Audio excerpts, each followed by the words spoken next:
Hey there, Morbid Maniacs! It's time for another spooky video. And for tonight's spooky video, I'm going to be doing a Japanese urban legend known as the Red Cloak. The Red Cloak is also known as the Red Mantle, the Red Vest, the Red Cape, and in the Japanese version, Aka Manto. The Red Cloak is usually described as a ghost wearing an all-red cloak and a white mask. He usually is known to haunt old elementary school bathrooms or bathrooms which are seldom used or in disrepair. He tends to stay in the very last stall of a public bathroom and waits for his next victim to come in. He is also known to stay in mainly women's and girls' bathrooms. Stories of the Red Cloak date all the way back to the 1930s, but there have been stories long before then. He is said to be very charming, and so much so that women cannot resist him. When you encounter the Red Cloak, he will ask you a simple question. Do you prefer the red cloak or the blue cloak? If you say red, he will either slit your throat or chop your head off, and your blood will then rush down your back, making it appear as if you are wearing a red cloak. But if you say blue, he will grab you by the neck and choke you until your face turns blue, and you will then die of suffocation. And it is said that if you ask for a third collar, that the floor beneath you will then open up and pale white hands will reach up from beneath and drag you to hell. There are many different versions of this story. In another version, he will lurk within the toilet and pop out and ask you if you would like a red cape. If you say yes, he will rip off your shirt and tear the skin off of your back. In some cases, girls will walk into the bathroom and hear a voice coming from the last stall. The voice will ask, Do you want the red or the blue paper? If you answer red, you will have a bloody death of being skinned alive. But if you answer blue, you will have all of the blood drained from your body. In one story, a bloody hand will emerge from the toilet while the ceiling is leaking blood, and you will be drowned in the blood while these disembodied pale hands choke you to death. In some cases, instead of draining your blood, blue paper will usually just get you strangled until your face turns blue.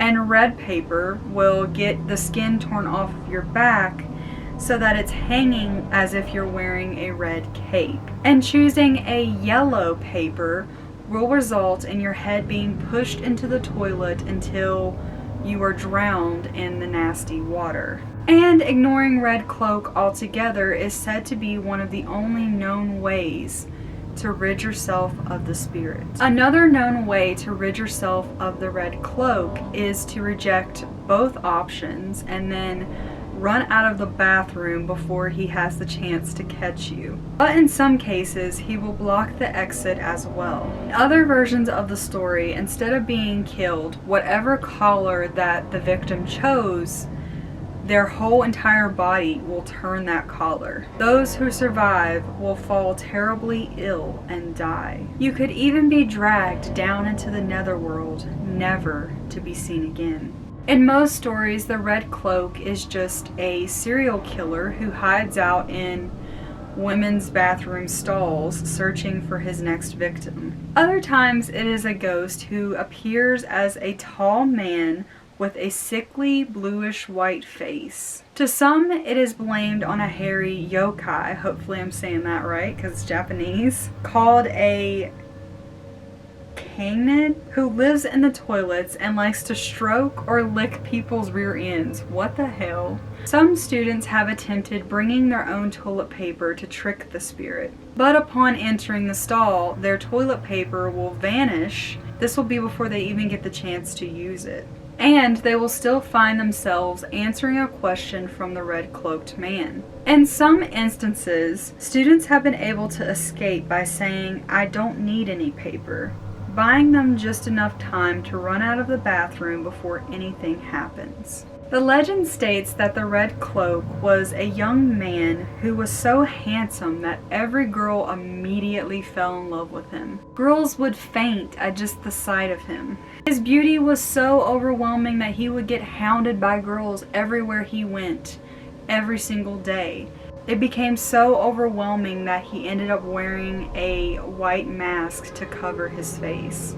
At some point, he had kidnapped a beautiful young girl and she was never seen again. Most of the victims are said to be females of Akamanto, and this is because he wishes to seek vengeance on all of those who hounded him. However, he is known to kill anybody that he encounters. One school ghost story states that a young girl was using the bathroom when she heard a voice come out of nowhere asking her, "Shall we put on the red vest?" She got so scared that she ran away with her pants around her ankles. She had later then told her teacher, who had called the police. A policewoman had went into the bathroom while her partner had waited outside. She heard the same voice asking, "Shall we put on the red vest?" The policeman waited at the door, listening, as he heard, "Okay, put it on." It was then followed by a loud scream and a thump. When the partner had opened the bathroom door, he found the woman laying dead on the floor. Her head had been completely cut off and her blood was rushing down her back, making it appear as if she were wearing a red cloak. So there was the spooky story of the red cloaked man. What do you guys think of this spooky Japanese urban legend? I love Japanese urban legends because it brings me all the way back to when I first started doing paranormal content on my channel. What do you guys think? And I hope you guys enjoyed this video. If you did, please give me a big old thumbs up. Subscribe to my channel if you have not already and become a morbid maniac. And be sure to hit that bell notification, that way you get notified every time I upload a new video. If you are not aware already, I now have an OnlyFans account where I will be posting all of my sexier content. So if you are interested in that, the link is always in the description box below. And I love you guys so much, and I will see you in my next video.